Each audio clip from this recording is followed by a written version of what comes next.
மகர்ஷி தயானந்தர் யஜுர்வேத பாஷ்யம் 3/60 மந்திரம் திரையம்பக்கம் யஜமஹி மந்திரத்தை ரொம்ப அருமையாக எக்ஸ்பிளைன் பண்ணியிருக்கார் பாவார்த்தத்தில்.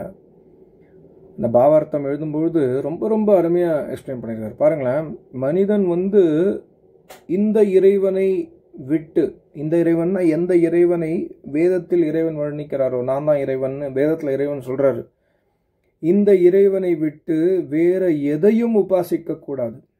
வேறு எதையும்னா வேறு எந்த இறைவனையும் உபாசிக்கூடாது ஒரு அர்த்தம். ஒன்று வேறு எதையும் உபாசிக்கூடாது என்ன அர்த்தம்? வேறு இறைவன் நம்ம என்னெல்லாம் உபாசனை செய்கிறோம்? இன்னைக்கு எக்கச்சக்க இறைவன் உபாசனை செய்கிறோம். ராமர், கிருஷ்ணர், சிவன், துர்கை, மகாலட்சுமி, சரஸ்வதி இத்தியாதி இத்தியாதி, மகாவீரர், ஜீசஸ், அல்லாஹ் போயிட்டே இருக்கும். இது இறை உபாசனை. இறைவன் எந்த இறைவன் வேதத்தில் இருக்காரோ அந்த இறைவனை விட்டு இந்த இறைவனை நம்ம உபாசனை செய்யக்கூடாது. முதல் விஷயம்.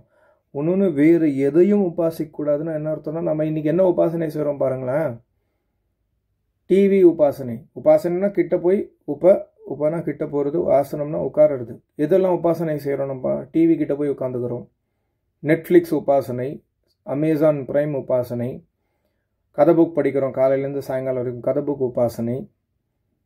இந்த மாதிரி டிஃப்ரெண்ட் ஹேபிட்ஸ் நமக்கு இருக்குது உபாசனையில். காலம்பரை எழுந்த உடனே வேதத்தை ஃபாலோ பண்ணுறவனும் சரி, காலம்பரை எழுந்த உடனே அவங்க ஹோமெல்லாம் பண்ணுவாங்க. 10 நிமிஷம் ஹோமம், 15 நிமிஷம் ஹோமம், அப்புறம் 10 நிமிஷம் உட்கார நாமஜபம் பண்ணிவிடுவாங்க. பேலன்ஸ் டைமில் என்ன பண்ணுறோம்? டிவி உபாசனை, நெட்ஃப்ளிக்ஸ் உபாசனை, அமேசான் பிரைம் உபாசனை, மொபைல் ஃபோன் உபாசனை, யூடியூப் உபாசனை, டிக்டாக் உபாசனை, இது எல்லாமே உபாசனையில் அடங்கும்.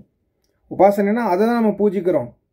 கடவுளை விட்டுட்டோம். கடவுளை மனசில் வச்சுக்கிறதே கிடையாது. அதே மாதிரி பிஸ்னஸ் உபாசனை, பணம் என்றதுலேயே இருப்போம். எவ்வளோ பணம் வருது, எவ்வளோ ஸ்டாக் ட்ரேடிங் ஆகிருக்கு, ஸ்டாக்லேயே இருக்கும் மைண்டு. அதே மாதிரி வேலை பார்க்கும்போது ஃபுல்லாக வேலையிலே இருக்கும், இறைவனை பற்றி மறந்துடுவோம். அந்த இறைவனை பற்றி மறக்கும் பொழுதெல்லாம் நம்ம அதர்மம் செய்வோம். நல்லா நோட் பண்ணி பாருங்கள். இன்றைக்கி ஒரு ஆச்சாரியார் ரொம்ப அருமையான ஒரு விஷயம் சொன்னார். எங்கள் ஆச்சாரியரில் வேறு ஒரு ஆரிய சமாஜ ஆச்சாரியர் ரொம்ப அருமையான விஷயம் சொன்னார். வேதத்தை உங்கள் வீட்டில் வேதம் புக் இருக்குல்ல, இந்த ஒரு மந்திரம் படித்தார். அந்த மந்திரத்தை படிச்சுட்டு, நீங்கள்லாம் இவ்வளோ வருஷமாக என்னுடைய சிஷ்யனாக இருக்கீங்க, உங்கள் வீட்டில் எல்லார் வீட்லேயும் வேதம் புத்தகம் இருக்குது எனக்கு தெரியும், இந்த மந்திரத்தை என்றைக்கா படிச்சிருக்கீங்களா அப்படின்னு கேட்டார். ஒரு கேள்வி. எல்லாரும் சொன்னாங்க, இல்லை நாங்கள் படிக்கலை. வேத புத்தகத்தை எடுத்து வேதத்தை படிக்கிறதுல என்ன சோம்பேறித்தனம்? உனக்கு சான்ஸ்கிரிட் தெரியும், ஹிந்தி தெரியும், ஏன் படிக்க மாட்டேங்கிற? ஏன்னா வேதத்தை அர்த்தம் தெரியாமல் படித்தாலும் வேதத்தை படிக்கிறது சிரேஷ்ட காரியம், உன்னதமான காரியம். ஏன்னா வேதம் படிக்கும்பொழுது நீ வேற அதர்ம காரியம் செய்ய மாட்ட. அதனால மகரிஷி எழுதியிருக்காரு, அர்த்தம் தெரியலனாலும் வேத மந்திரத்தை அத்தியானம் பண்ணு. அர்த்தம் தெரிஞ்சு அத்தியானம் பண்ணுறது சிரேஷ்டத்தர். குட், பெட்டர், பெஸ்ட் இல்லை. குட் அர்த்தம் தெரியாமல் வேத மந்திரத்தை படிக்கிறது. வேத மந்திரத்தை படிக்கிறதுல நிறையா டைம் ஸ்பெண்ட் பண்ணும்போது நம்ம டிக்டாக் பார்க்குறதோட பெட்டர் தானே. டிக்டாக் பார்க்கும்போது சில பிக்சர் வந்துடும், அதை பற்றி நம்ம யோசிக்க ஆரம்பிச்சிடும். நம்மளுடைய சென்சுவாலிட்டி, நம்மளுடைய அந்த காம உணர்ச்சி அதிகமாகிடும். இல்லாட்டி வேறு ஏதாவது யாராவது ஒருத்தன் இந்த யூடியூப் ஷார்ட்ஸ் பார்த்துட்டே இருப்போம், திடீர்னு பார்த்தா வேற எவனோ ஒருத்தன் விநாயகர் சிலையை உடைக்கிற மாதிரி ஒரு வீடியோ வரும். இந்த மாதிரி குரோதம் வரும். ஓகே, அதோடைய நல்ல விஷயம் என்ன? வேதத்தை படிக்கிறது. ஸோ வெறுமன மந்திரத்துடைய அர்த்தம் தெரியாமல் கூட வேதத்தை நீ படிக்கும்போது உன்னுடைய அதர்மம் நீ பண்ணாமல் இருக்க, அதில் ஃபோக்கஸ் பண்ணுற. ஸோ அது குட். பெட்டர் என்ன? வேதத்தை அர்த்தம் தெரிஞ்சு அத்தியானம் பண்ணுறது. பெஸ்ட் என்ன? அர்த்தம் தெரிஞ்சு அத்தியானம் பண்ணி அதன்படி வாழ்க்கையை வாழ்வது. ஸோ நம்ம என்ன உபாசனை செய்கிறோம் பாருங்கள். காலையிலேருந்து சாயங்காலம் வரைக்கும் இறைவனை விட்டு வேறு எல்லாத்தையும் உபாசனை செய்கிறோம். வேதத்தில் இருக்கிறவங்களை பற்றி சொல்கிறேன். வேதத்தில் இல்லாதவங்க இறைவனையும் விட்டுட்டாங்க, மற்ற எல்லாத்தையும் உபாசனை செய்கிறாங்க. ஸோ அதனால் என்ன சொல்கிறாருன்னா, இந்த வேதத்தில் வர்ணிக்கப்பட்டிருக்கும் இறைவனை தவிர வேற எதை நம்ம உபாசனை செஞ்சாலும் அதோடைய ஃபலம் துக்க ஃபல ஹேத்தவாத்.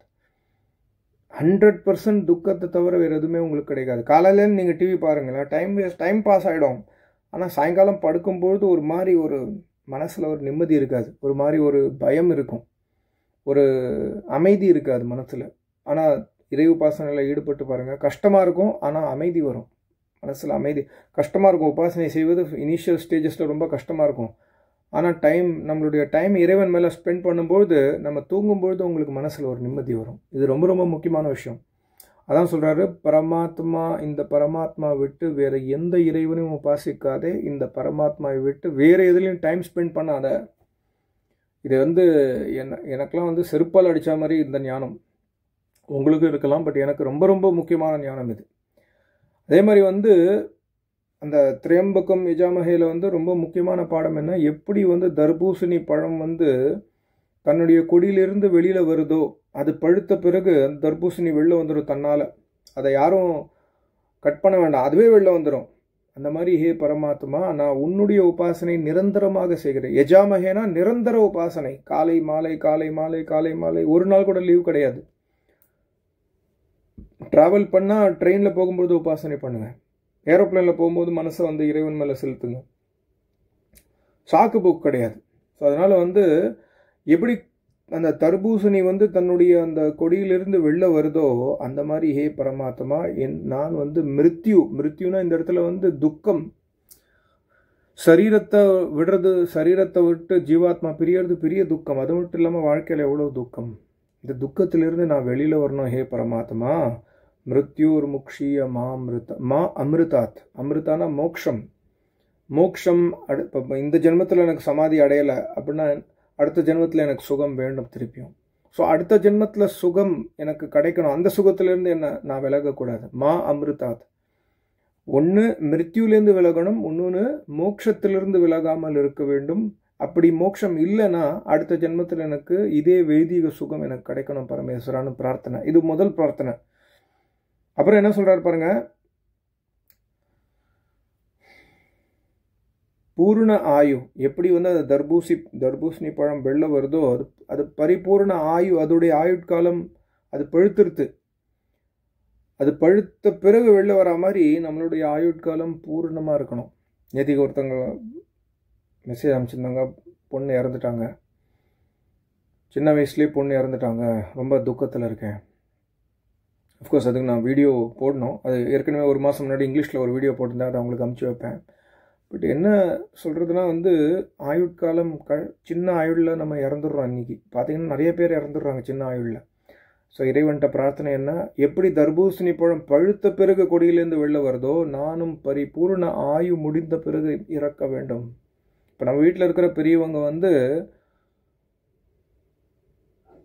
100 வயசுக்கு அப்புறம் அவங்க இறந்தாங்கன்னா நமக்கு அவ்வளோ துக்கம் வராது, சந்தோஷம் இருக்கும். 100 வயசு வரைக்கும் வாழ்ந்துட்டு போயிட்டாரு, பேரம் பேத்தி கொள்ளு பேத்தி எல்லாரையும் பார்த்துட்டு போயிட்டாங்க அப்படிங்கிற மாதிரி நம்ம ஒரு நிம்மதி வரும். அந்த மரணம் நமக்கு அவ்வளோ துக்கம் தராது. அந்த மாதிரி பரிபூர்ண ஆயுட்காலம் உங்களுக்கு கிடைக்கணும், தீர்க்க ஆயுள் கிடைக்கணுங்கிற மாதிரி ஆசீர்வாதம். எப்படி அந்த ஆசீர்வாதம் நடக்கும்னா, இந்த இறைவனை விட்டு வேறு எந்த இறைவனை உபாசனை பண்ணால் அந்த மாதிரி ஆசீர்வாதம் கிடைக்காது. ஏதோ பைலக்கு சில பேர் 100 வயசு வாழ்ந்துருவாங்க, ஆனால் அடுத்த ஜென்மத்துடைய சுகம் கிடைக்காது. இந்த ஜென்மத்தில் ஓகே வாழ்ந்துட்டாங்க 100 வயசு, அடுத்த ஜென்மத்தில் துக்கம்தான். நல்லா நினைவு வச்சுக்கோங்க. இன்றைக்கும் நிறையா பேர் இருக்காங்க 100 வயசு 110 வயசில் ஜப்பானில். இப்போ நான் ஜப்பானில் இருக்கேன், 100 வயசு மேலே நிறைய பேர் இருக்காங்க இங்கே. ஆனால் இந்த அடுத்த ஜென்மத்துடைய சுகம் அவங்களுக்கு இல்லை, ஏன்னா இறை உபாசனை இல்லை. இது ரொம்ப முக்கியமான பாயிண்ட்.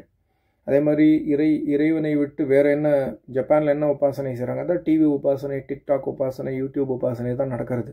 அது மட்டும் இல்லாமல் வெளில போய் ஷாப்பிங் பண்ணுறது, பியூட்டி பார்லர் போகிறது. 100 வயசு ஆனாலும் போய் ஷாப்பிங் பண்ணுறாங்க. 100 வயசு ஆனாலும் இந்த வீல் சேரில் தள்ளிட்டு ஷாப்பில் கடையில் உட்காராங்க, ஏதோ பேப்பர் படிக்கிறாங்க, ஒம்பு பேசுகிறாங்க. ஸோ இதெல்லாம் நம்மளும் பண்ணுறோம். இந்தியாவிலையும் இதெல்லாம் நடக்கிறது. நம்ம கோயிலாக சுற்றுறோம், ஒம்பு பேசுகிறோம், டிவி பார்க்குறோம், இதெல்லாம் நம்மளும் பண்ணுறோம். ஸோ இது ஜப்பானுக்கும் இந்தியாவுக்கும் எல்லா மனுஷனும் இதான் பண்ணுறோம் நம்ம. ஸோ அதனால் இறைவன் என்ன சொல்கிறாரு இங்கே, அந்த தர்பூசணி பழத்தை போல் பரிபூர்ண ஆயு உனக்கு கிடைக்கணும், அது மட்டும் இல்லாமல் அடுத்த ஜென்மத்தில் சுகம் கிடைக்க வேண்டும், மோட்ச சுகம் கிடைக்க வேண்டும் அப்படிங்கிற ஆசீர்வாதம் எப்படி கிடைக்கும், என்னை உபாசிப்பதால் உனக்கு கிடைக்கும். அது மட்டும் இல்லாமல் எப்பொழுதுமே கபி நாஸ்திக்வாத், எப்பொழுதுமே இறைவனை சந்தேகித்து இறைவனை ஒதுக்கி விடாதே, வேதத்தை நிந்தித்து விடாதே, வேதத்தை ஸ்துதி, வேதத்தை நிந்தித்து விடாதே. வேதத்தை நிந்திப்பவன் நாஸ்திகன், இறைவனை நிந்திப்பவன் நாஸ்திகன். எப்பொழுதுமே ஹே பரமாத்மா, நான் நாத்திகனாக மாறிடக்கூடாது, நான் உன்னுடைய சரணத்தில் இருக்கணும், நமக்கு எவ்வளோ பெரிய துக்கம் வந்தாலும் இப்போ அந்த அவங்க அமிச்சாங்க பாருங்களா, அந்த மாதிரி வேத வழியில் இருக்கீங்க, அப்பயும் பெரிய துக்கம் வந்துருச்சு. சப்போஸ் உங்கள் வீட்லேயும் அசம்பாவிதம் நடந்துருச்சு, நீங்கள் வேதத்தில் இருக்கீங்க, அப்படி இருந்தால் பொழுதும் நாஸ்திகனாக மாறக்கூடாது. நாஸ்திகனாக மாறினால் அடுத்த ஜென்மம் துக்கம், இந்த ஜென்மமும் துக்கமாகும், அடுத்த ஜென்மமும் துக்கம்தான் ஆகும். ஸோ அதனால் இறைவன்ட்டு என்ன பிரார்த்தனை பண்ணுறோம், நான் எப்பொழுதுமே நாத்திகனாக வேதத்தை நிந்திக்காதவனாக இருக்க வேண்டும், நாத்திகனாக மாறக்கூடாது அப்படிங்கிற பிரார்த்தனை. அதே மாதிரி எப்படி நம்ம விவகாரம் டே டு டே ஆக்டிவிட்டி பண்ணும்பொழுது அன்னம் ஜலம், அன்னத்திற்காக நல்ல அன்னம் கிடைக்கணும், நல்ல டேஸ்டி ஃபுட்டு கிடைக்கணும், நல்ல பியூர் வாட்டர் கிடைக்கணும், தண்ணி கிடைக்கணும், அப்படி பால் தயிர் வெண்ணெய் மோர் எல்லாமே நமக்கு தேவை. எப்படி டே டு டே ஆக்டிவிட்டீஸ்க்காக இது மேலே நம்ம ஸ்ரத்தா காட்டுறோம். எது மேலே நம்மளுடைய ஸ்ரத்தை பாருங்கள், டைம் பாஸ் பண்ணுறதுல ஸ்ரத்தை. உபாசனை நம்ம பார்த்தீங்கன்னா சாப்பாடு சாப்பிட்றது, டிவி பார்க்கறது, நல்லா தூங்கணும், நிம்மதியாக தூங்கணும், உடம்பு நல்லா இருக்கணும், இது மேலே தான் ஸ்ரத்தை.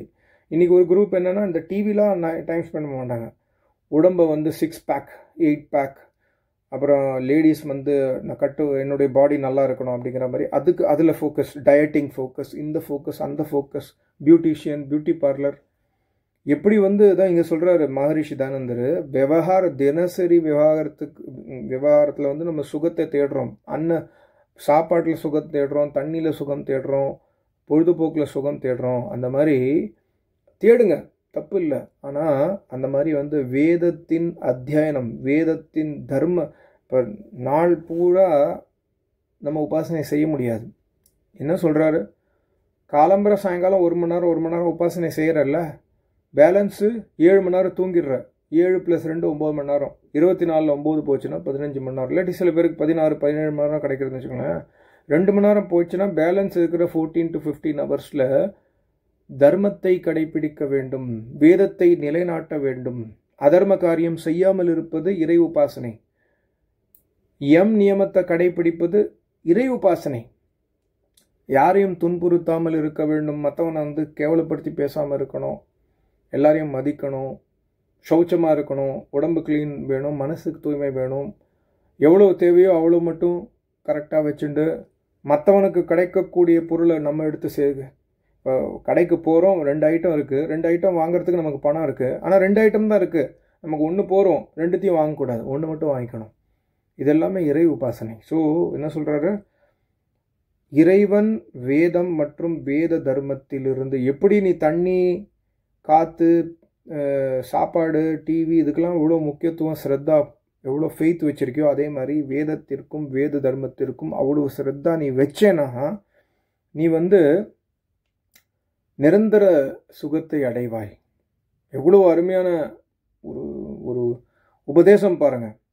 ஸோ என்ன உபதேசம், என்ன சம்மரி, இறைவனின் நித்திய இறை உபாசனை செய்ய வேண்டும், வேதத்தில் இருக்கும் இறைவனை உபாசிக்க வேண்டும், வேதத்தை தவிர வேறு எந்த இறைவனை உபாசிக்கக்கூடாது, வேதத்தை டே டைமில் இந்த உபாசனை நம்ம அதிகமாக மற்ற விஷயங்களுக்கு அடிக்ஷன் ஆகக்கூடாது. டிக்டாக் பார்த்து, யூடியூப் பார்த்து, டிவி பார்த்து பொழுதுபோக்கி வம்பு பேசி ஷாப்பிங் போய் டைம் வேஸ்ட் பண்ணக்கூடாது. இறைவன் மேலே ஃபோக்கஸ் இருக்கணும், தர்மத்தை நிலைநாட்ட வேண்டும், நியமங்களை கடைபிடிக்க வேண்டும் முழிச்சுட்டு இருக்கிற சமயத்தில். அது மட்டும் இல்லாமல் எப்படி தர்பூசணி பழம் பரிபூர்ண ஆயு, அது பரிபூர்ண ஆயு முடிஞ்ச பிறகு தான் கொடியிலேருந்து வெளில வரும், அந்த மாதிரி நம்மளுடைய ஆயுட்காலமும் பரிபூர்ணமாக இருக்க வேண்டும். நம்மளுடைய ஆயுட்காலம் மற்றவங்களுக்கு யூஸ்ஃபுல்லாக இருக்கணும், நமக்கும் யூஸ்ஃபுல்லாக இருக்கணும், அந்த மாதிரி வாழ்க்கை வாழ வேண்டும். பரிபூர்ண ஆயு அடைவதற்கு நமக்கு கெட்ட பழக்கங்கள் இருக்கக்கூடாது, முதல் விஷயம். 2வது விஷயம், நல்ல பழக்கங்கள் நிறையா இருக்கணும். நல்ல பழக்கங்கள்னால் நல்ல சாப்பாடு, நல்ல ஓய்வு, நல்ல பண்பு, நல்ல தர்மத்தை கடைப்பிடிச்சா பரிபூர்ண ஆயு தன்னால் நடக்கும். அதை மீறி நமக்கு அசம்பாவிதம் நடந்துட்டுனா அதை விட்டுருங்க, அதை பற்றி கவலைப்படாதீங்க. ஓகே, இறந்துட்டாங்க, நம்ம நல்லதான் இருக்கோம், நல்லது தான் பண்ணுறோம், ஆனாலும் கூட இருக்கிறவங்க இறந்துட்டாங்கன்னா இறைவன் மேலே நம்பிக்கை விட்டு நான் நாத்திகனாக மாறிட்டேங்கிற சந்தர்ப்பம் வரக்கூடாது எப்பொழுதுமே. அதே மாதிரி வேதத்தை எப்பொழுதுமே நிந்திக்கக்கூடாது, வேதத்தின் மேலே எப்பொழுதுமே டவுட் வரக்கூடாது. இந்த மாதிரி பண்ணால் நமக்கு இந்த ஜென்மத்திலேயே சமாதி அடைய முடியும், அப்படி இல்லைன்னா அடுத்த ஜென்மத்தில் சமாதி அடைய முடியும்.